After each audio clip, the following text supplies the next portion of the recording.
Will Airbnb survive? This seems to be a commonly asked question now, and I've seen this in a few headlines and a few articles, and CNBC has made a publication, they made a video talking about this whole thing that's happened with Airbnb and how the events have unfolded and kind of how they've played out in the past couple of months here. And I myself am a rental arbitrage Airbnb operator, meaning I rent properties and list them on Airbnb and similar OTAs in turn to make a profit on top of the rent. Now, this is a hospitality play. I'm essentially starting my own hotelier venture without spending millions of dollars on a hotel. So this is the business model at play here, and I'm gonna go through this video with you all here and give you my reaction and let you kind of know what I think is going to happen and share my experience throughout these past couple of months. I've recently been reached out to by a news anchor from a local news station asking what has actually happened and like what's the real damage done by this whole pandemic to Airbnb hosts. So I thought it'd be a great question to answer for many of you all here. And so I'm gonna go through this video with you and stay tuned. I hope you enjoy. Airbnb is one of many businesses in the travel industry that has been hit hard by the coronavirus pandemic. If you happen to be working in the travel industry, your entire basis of sustenance has gone. You can assume its occupancy rates have completely fallen off a cliff. I can confirm this. Right away, initially, we went through a phase where all of our bookings were canceled, and now this all happened March 15th. I believe that was the date that Trump announced a travel ban, and it is true that our occupancy rates and the forecast for occupancy rates were looking really good for the next coming months. But all the reservations were canceled, and this hit everyone all at once, and I know people reacted the ways they did, so let's keep watching. At the beginning of May, the company was forced to lay off 25% of its staff, nearly 1,900 individuals. CEO Brian Chesky told employees that revenue this year was forecasted to be less than half of what the company earned in 2019. They need people to be booking or, they could be in trouble. The company was founded in 2008 by three friends from college, starting with their own apartment as the first listing. The concept was simple. Airbnb has hosts and guests. The hosts list their properties on Airbnb, the guests book those properties on Airbnb, and Airbnb takes a cut from both sides. They take a percentage of every booking, which is very similar to how Uber or Lyft make money. The company grew quickly and today has over 7 million listings worldwide. In January 2020, Airbnb saw 50.2 million website visits. Vrbo and HomeAway and Turnkey, this is a TripAdvisor platform. These don't necessarily bring in near as many bookings as Airbnb does. Airbnb is definitely a leader in the space, and it's why I use their platform, and I'm continuing to use their platform through everything that's happened. So as you see here, they're definitely an industry leader, and because of this, I think the actual event that they're replaced or somebody else comes to the scene is highly unlikely. And this is just my honest opinion on this whole thing. Airbnb's competition, VRBO, saw 14.7 million visits in the same month. Today, Airbnb, by the number of rooms that it has or number of nights that it books, is by far the largest operator in the hospitality industry. No hotel company can compete with the scale. But the global pandemic is proving to be Airbnb's greatest challenge yet. I would like to say that this global pandemic is proving to be not only Airbnb, but every company out there's greatest challenge. This is truly the black swan of 2020. And I myself am in business for myself, and I work and I earn income through certain companies, certain systems that I've set up. And I've seen collectively across the board through all my income streams, I've seen a decrease, a decline, and I want to attribute this to just the economic state that we're in right now. I personally don't think Airbnb is going anywhere. I'm going to say this right off of the get-go as we get into this. And the reason why is because guests are still using their platforms, and I will show you just how much guests are still using their platforms from my experience here. Now, I only have 9 of these units, but I can definitely say that as we've seen revenue decline, it has not completely gone away. and I'll go more into those details here in a bit. And reimbursements after Airbnb announced it would be refunding customers whose reservations fell within a certain time frame. This angered many hosts who were stuck having to pay back most, if not all, of the cost of the rental. No one knows what to do in this situation. Many guests were also angered by the way Airbnb handled refund requests. I might just be screwed, which is completely unfair, and that's a lot of money, man. That's a lot of money. And while social distancing measures were in place, some local governments deemed short-term rentals as non-essential businesses, adding more stress to hosts who rely on Airbnb for income. Airbnb hosts, if they're gonna try and have their business, they're actually gonna be skirting the law. I do know a lot of hosts who have actually been in markets where the city has deemed it a non-essential business, and I've spoken to them in private, just kind of seeing how they're reacting and how they're dealing with it.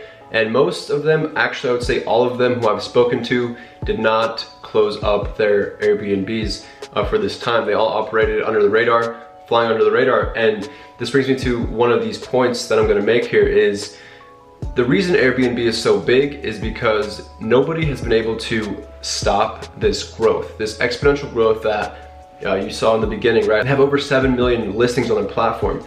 No hotel chain can compete with that. And the reason being is because anybody can go snap a few photos and list their property on this platform and on this website and instantly start earning income. And you know, I personally have gone through and I've done everything right. I've done everything the legal way, and I've gone permitted, and I've made sure that, you know, all my T's are crossed and my I's are dotted, in the sense that I'm operating a legitimate business. But I know that the majority of these hosts who are operating on this platform have been doing so illegally, and as we see here, even as governments start to deem these businesses non-essential, these hosts I've spoken to are still in business, they're still making money.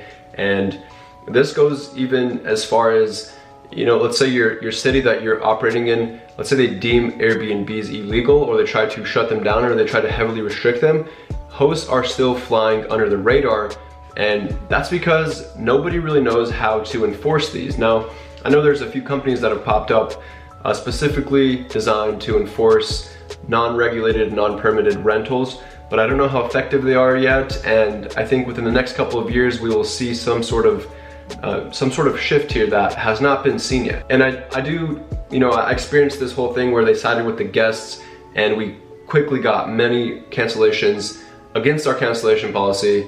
I'm not gonna lie, in the heat of the moment, this was very alarming, and I was pretty concerned with what was happening. I was just continually getting notifications one after another that this guest canceled, this guest canceled, I mean, it was all back-to-back cancellations. And when I would check the details, normally when I check the details on a cancellation, I get to keep a portion of the reservation because my cancellation policy is strict as a host. And I was looking at the details, and it was just $0 for every one of these cancellations. And I was like, that's not good. As a rental arbitrage operator, I have expenses. I have to spend money on rent each month, on utilities, on internet, on other services, on my cleaning team. There are a ton of expenses that stack up here. And in order for this all to make sense, I need to be cash flowing. I need to be generating a lot of revenue month to month.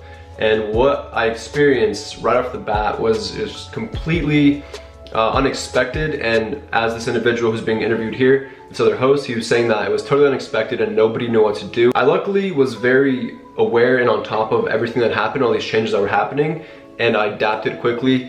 And with that adaptation, I was able to maintain revenue and continue to cover my costs, which I will talk about as we get further along in this video. Speculated that Airbnb would go public in 2020, but that goal is growing more and more distant. Certainly, it would be very difficult in this environment. With the threat of more cancellations as the pandemic cripples the travel industry, guests, hosts, and investors alike are left asking what Airbnb will look like after the coronavirus pandemic, or whether the company will survive at all. All right, I'm just gonna keep things really straightforward. They're surviving. I don't think that's a question that you should be asking. I think they're doing this to get clicks and really bring a lot of views to this video and readers to their articles. I think this whole thing shouldn't be asked in this manner. Airbnb, they have billions of dollars in funding, and therefore they're gonna be able to sustain and survive this. Airbnb defined an entire subgenre of the travel industry as it gained popularity. the short-term rental. It's like Kleenex. Kleenex isn't Kleenex, it's tissue. And Airbnbs aren't Airbnbs, they're short-term rentals. Airbnb doesn't have a viable competitor, at least in the United States and in many other markets. Though it quickly became a market leader, it does not have an untarnished record. The platform has been criticized for driving up rent prices and contributing to housing shortages in major cities. It has also been criticized for racial discrimination, illegal listings, hosts using spy cams, troublesome, sometimes deadly house parties, and unnecessary fees. Despite these conflicts, Airbnb was doing well. Collectively, as a company grows and it gets bigger and more people start using the platform, and especially a software like this, you can't control people. These are all things that you saw those headlines that were being shown. These are all things that people using the platform or hosts who are using the platform attributed to those events happening. Now, I think Airbnb has done a great job at keeping everything collected and addressing these controversial things very well. But at the end of the day, it's like getting in your car and going out for a drive. You can't sit there and fear that you're gonna wreck your car and die every time you get in a car and drive because other people are on the road with you. You just gotta do everything you can in your power and in your control to make sure that you're doing your part and you're being safe. Now, I see this as the same type of situation here. Airbnb and the idea that that it is with the short-term rentals it's very powerful and it's very solution-oriented in the sense that they're helping people now who previously wanted to stay in a short-term rental. They're making that process so much easier and so much more efficient with payment processing and with keeping the calendars coordinated and making sure everything is organized. They did that very well. And at the end of the day, the way I see it is people will be people. There will always be good people, there will always be bad people. And you must do your part and make sure that you're prepared for anything that happens, any worst case scenario, and you'll do just fine. According to sources, Airbnb actually was profitable in 2017 and 2018, and that's actually seen as a little bit rare for a unicorn of its size that has this marketplace in the gig economy. In 2019, however, Airbnb burned through more money and is thought to have notched losses. The company was aiming to go public in 2020. We think next year will be the right time for us. Okay. They have a very strong market position. Their business was doing well. Reservations were going up. Everything was pointing in the right direction. And then, of course, the sky fell. As COVID-19 spread across the globe, travel ceased and Airbnb lost nearly 42% of its value from March of 2017 to April of 2020. That's a big oof in my opinion. If I was a founder, if I was an investor in Airbnb, seeing that decline in their market share and their market cap, that's a big sting to their whole operation. With this said though, I don't think that they're gonna have any trouble getting back to that valuation. With time, if they do everything right and they continue to make sure that everyone is taken care of, hosts and guests alike, then I see their valuation slowly creeping up to that level. I want to say something really quickly that the $31 billion valuation is probably something that you could see in a peak bull market and a completely booming economy. That type of valuation, it could probably slide. But like a lot of these big tech companies that IPO'd or were given insanely high valuations like Airbnb, they're really not worth that much, and we're seeing that right now with this $18 billion valuation that we're seeing here. Maybe this is the true value of what Airbnb is worth, and maybe some investors might want to drop some money in at this price point. At the end of the day, this does not have anything to do with me, and whatever they're valued at does not affect me as a host.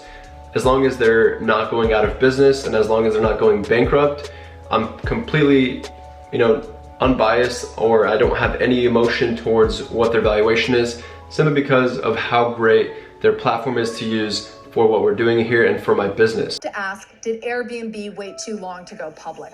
Many people would say that it did.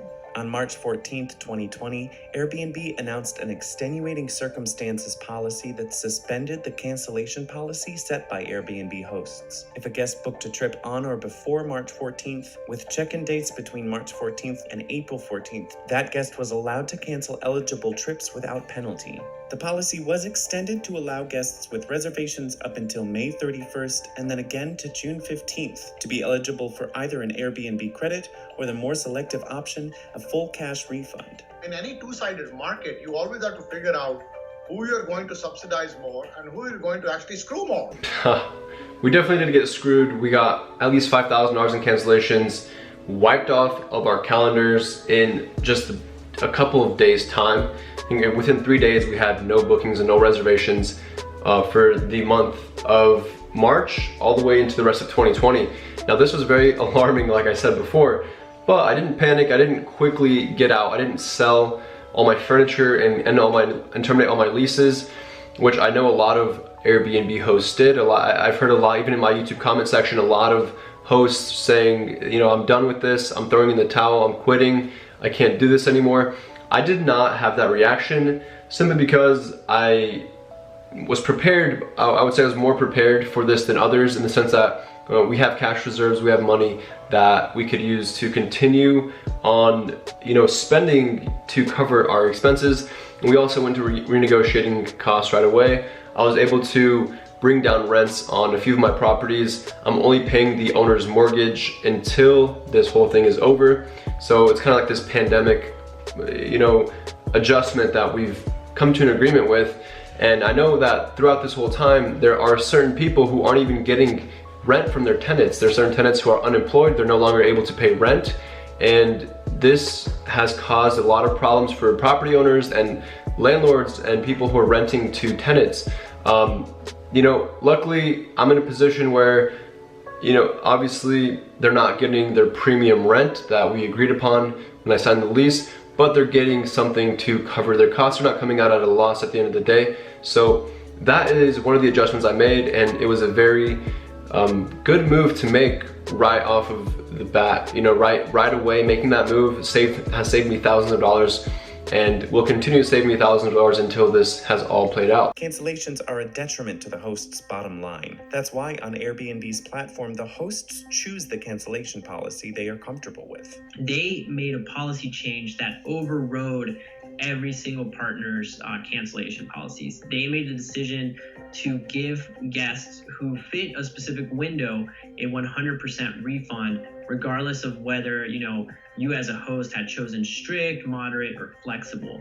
This change puts hosts in difficult situations. Liam and Travis are two hosts that make a living from their Airbnb listings. I mean, I lost thousands upon thousands within a week. My phone just kept going off. Cancel, cancel, cancel, cancel. I can relate. I mean, I think every host at the time who experienced this went through the exact same thing. And this had nothing to do with anything other than the travel ban and massive fear that was going around due to this pandemic. Nobody could gauge how bad it actually was. Nobody really knew how many people were getting sick, how many people were dying.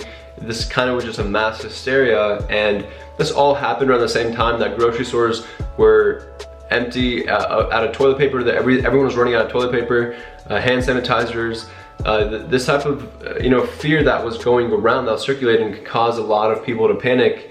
And you know, this definitely was an unexpected thing of 2020. I have a playlist called Scaling an Airbnb Business in 2020, and I made it my commitment this year to actually expand my operation and get more units, get more leases.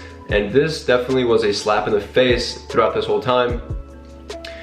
Simply because a lot of money was put towards these new units, and now we're dealing with this massive black swan event. A business that did almost $2 million in revenue last year, and within 2 days I'm like, everything's good, then all of a sudden I'm thinking I might have to go bankrupt. Many hosts rely on the money they make on Airbnb, whether it's just renting out a spare room or if they've built a business with hundreds of properties. It's what pays for my mortgage and property taxes, and in San Francisco, that's expensive. Those two things are a lot. I don't necessarily depend on this income to live and survive. I definitely made it something that I put this money into this business, and as time went on, I never took it out unless it was to go on a trip or to travel. You know, I left that money in the account, and that's due to the fact that I have multiple income streams. You know, I have other businesses that I'm involved with, and I don't necessarily need that money to survive, which it seems like these people talking about the verge of bankruptcy, I was never in that position. But if you are an Airbnb host and you were that overextended and that overleveraged, I hope you made it out all right. I hope you're not completely destroyed by this, because this has been a massive blow. I want to address the haters and everyone who has, kind of wished poorly and wished bad upon these Airbnb hosts. That is not something that you should be putting out into, that's not energy you should be putting out there, simply because, these people are trying to do good for them. And in this country that we live in, there's a statistic that like 40% of Americans don't have $400. And that blew my mind when I read it. I kind of dug deeper into that, and I did some research, and apparently that's true. Apparently 40% of Americans can't afford a $400 emergency expense if it were to come up. I think everyone who has utilized Airbnb's platform along with other OTAs have done this because they're looking for a way to make more income, simply to have a better standard of living. They want to make money, and they want to do it in a way that is up to them, which is why I personally love this idea and I love this opportunity so much, because this is something that is done completely without a boss, without somebody telling you what to do. Now, obviously Airbnb has their policies in place and their procedures that you must abide and you must obey. But in the sense that you can make income, I'm on the side with all these hosts.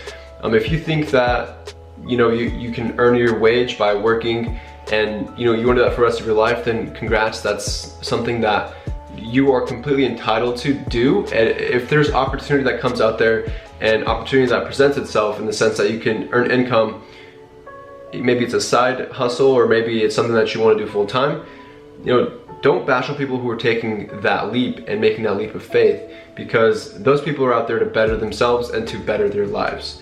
Now, don't go bankrupt doing it. I know a lot of hosts were overextended, which really came back to bite them when this whole thing played out.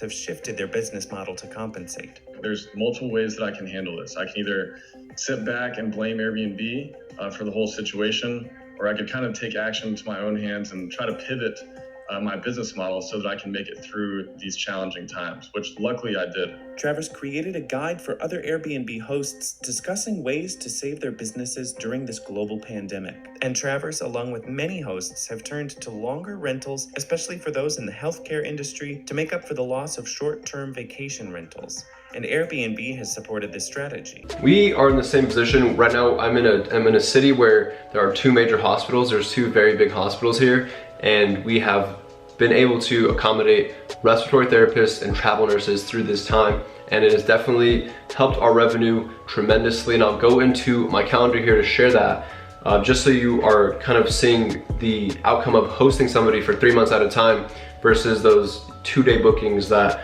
were very common prior to this all happening. Like they were saying with the travel, just the travel niche. Now we're accommodating travel professionals, and this is a shift that I was definitely geared towards and prepared to take on. In COVID, I opened it up to a healthcare worker, a frontline worker who's staying there. But Airbnb's decision to favor guests over hosts has tainted some relationships. They had options. They could have put their listings on Airbnb, on VRBO, on Booking.com, built their own websites, put them on Craigslist. They had options. A good entrepreneur and a good businessman would be doing this, listing on all these platforms regardless of whether or not Airbnb was on their side or siding with them or doing them good. I myself am on all these platforms, and I was prior to COVID. I was on these platforms prior to the pandemic, and it definitely increased revenue by 25% a year, I would say, just filling in the gap. So Airbnb does a great job, and as you saw at the beginning of this video, there's that chart that showed that there are 50 million users on the platform versus these other platforms where there's not as many users. And those users who are on the other platforms maybe don't know about Airbnb, or maybe they weren't introduced to the concept yet or the app yet, and they're booking properties. And there's definitely opportunity sitting on the table if you're not on multiple platforms. Now, it's going to be challenging to be on multiple platforms as a beginner, but do it from the beginning. Build your business up if you want to do this and kind of operate how I do. Make sure you build your business up and do everything you can to increase revenue, maximize profits, because at the end of the day, that'll prepare you for a black swan event like this pandemic. If you're on multiple platforms, your cash pile will be higher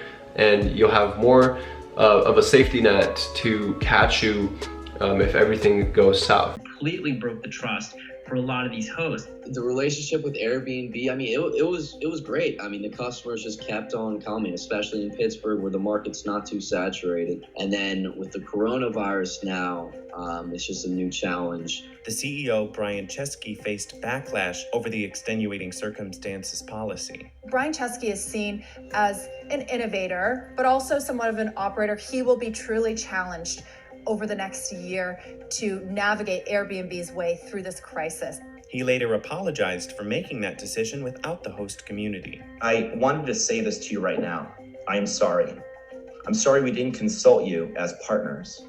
And I've heard from you ever since that decision. And what I've heard is that, you want us to treat you truly like partners. The two things I did right away, and the two things that really saved the revenue and saved the business as a whole, was dropping the nightly rates by 50%. So going from 100 a night, we're now hosting at 49 to 50 a night. I think I was one of the first ones to do this, and I think I'm still operating with the lowest cost in town. Therefore, I'm cleaning up, I'm picking up all the bookings that are potential bookings throughout this whole time.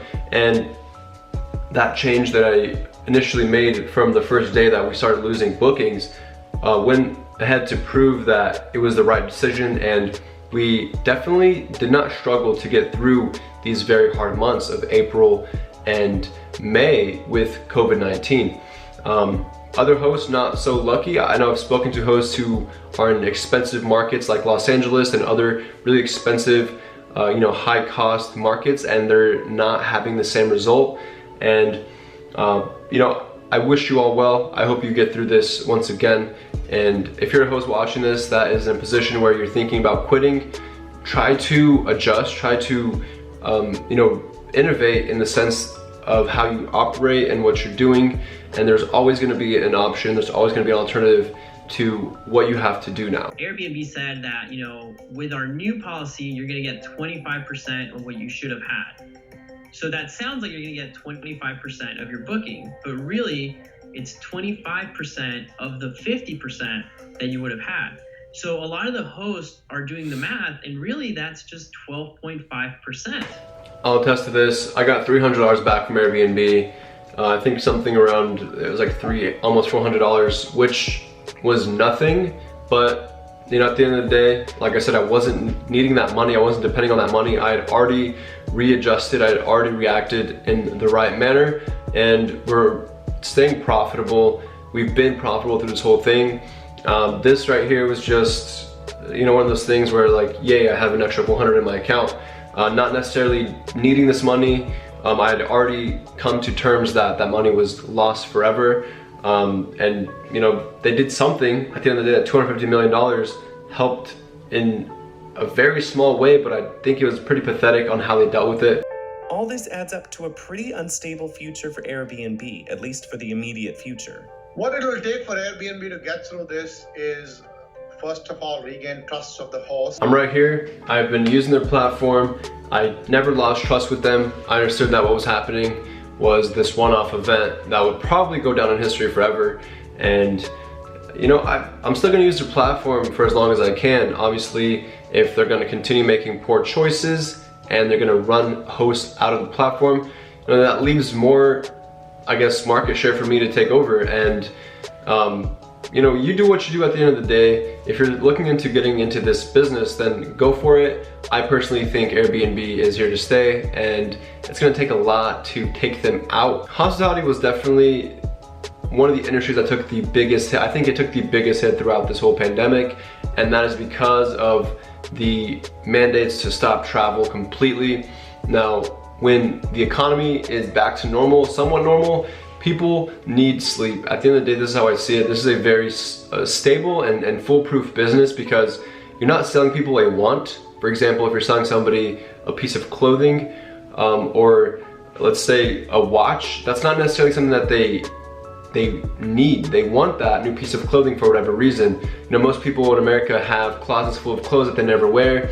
And then going out and shopping and buying more is just them being a consumer and spending that money because it makes them feel good. But people in, on the opposite side of this whole thing, like when people book a place to stay, when they book an Airbnb, they're booking that out of necessity. They're booking that because it is a need for every human being on this planet to go to sleep. And there's a lot of people on this planet, if you're not aware, like the population is continuing to skyrocket, and these people all need a place to stay if they're visiting family, if they're visiting, for a wedding, for a funeral, whatever it may be, just any type of event. These people need a place to sleep, and that's why the hospitality industry is so big, and that's why Airbnb has been able to come in to the scene and generate so much revenue, being a software that they are. They are a genius idea. Like this idea, if somebody can improve on it and do better than them, I will be surprised because of how innovative this idea is. It turns every one of us, average everyday humans, into hoteliers, and we can operate hotels. Now, there's some controversy around this, that these are illegal hotels, and that these are not operated to the same standard of regulation that hotels are, they have to deal with. There's a bunch of things that hotels have to go through. There's a bunch of loops that they have to go through. But as time goes on, we'll see how this plays out and how this develops. I think the hosts who are doing the right thing and they're doing everything legally, they're here to stay and they're here to collect that fat premium for people who need a place to sleep at night. With that being said, I'll wrap it up here. I think this whole thing has definitely been eye-opening for me, and it's left a lot of companies exposed. It's left a lot of people questioning their future, a lot of people unemployed. It's crashed the stock market. I know a lot of people are losing a ton of money on their 401ks and their retirement funds, that whole type of thing. But at the end of the day, life will move on, and if you are an innovator and if you are out there to make every day the best day you possibly can consistently, this is not something that you should be worried about. I talked about my revenue, so we've actually maintained really great numbers. So guys, here's a look at my occupancy and kind of how the properties have been doing. This is 7 listings out of the 9, and we're currently doing really well, as you can see, with occupancy through this time. While other businesses are hurting and can't even turn a little bit of profit, we have been able to maintain revenue here. As you can see right now, today, we're currently at 100% occupancy on all the properties here. And this is going to continue to develop. And, I personally have not been that impacted by this. 100% occupancy down here, obviously we're keeping things very tight. We're managing revenue very wisely here. We're undercutting the entire market with our nightly rates, and this will all come to pass as soon as COVID is over. As soon as this whole thing is over, we will definitely readjust and up our prices again. But this definitely has not impacted us in the way that it has impacted many other people. Earnings have been doing just fine. As you can see here, the entire pandemic, it kind of slashed these in half. I was expecting these to be super profitable months for us, but here we are now. And throughout this whole thing, I hope everyone stays safe and continues to be the best version of themselves.